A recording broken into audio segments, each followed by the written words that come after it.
Something that's very important in games at the moment is context, and thinking about the context of the player when they're playing the game. And mobile is a good example of this, of the rise of mobile games recently, of making sure that the games have short play sessions so people can play while they're on the bus, and they can easily turn off their phone and not lose a lot of progress. There's also things that are more interesting, like making sure that a game has tap controls, so that the player doesn't have to tilt it all the time and make them look like an idiot when they're in somewhere in public. This kind of thinking of not just how the player exists in the game, but how the player exists outside of the game is really interesting, and it's something that I think doesn't really get discussed as much.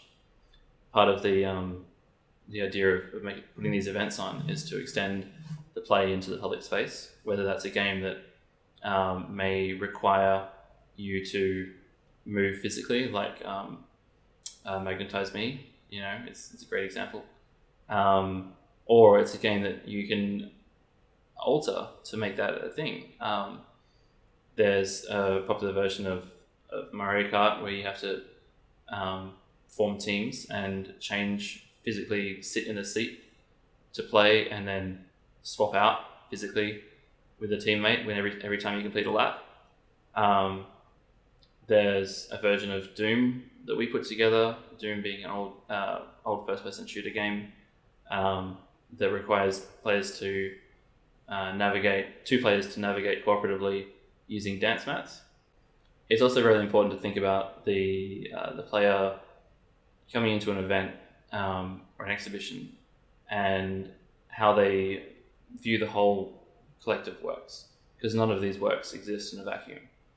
So allowing the player to walk between different games, knowing what they see when they walk in straight away, what they see last, what they spend more time with, what the majority of people will be gathered around, what spaces in the venue are being used for seating, being used for drinking, for watching and for playing, and taking all these things into account when you lay out which games are where, and and even before that, when you choose which games you want to show.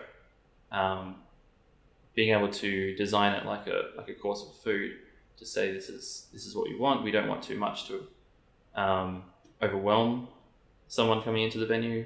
We don't want to make it too stingy. We want to provide a good, well-rounded meal consisting of a lot of different ingredients and different dishes, and it all has to come together in a very cohesive way that tells a story between games, sort of a meta story. It's not always necessary, but it's fun to think about it like that, especially when you've got nothing else to do all day. I find it very interesting that looking at spaces that display games around the world, you see a lot of difference of approach. A lot of that reflects the people who are doing it.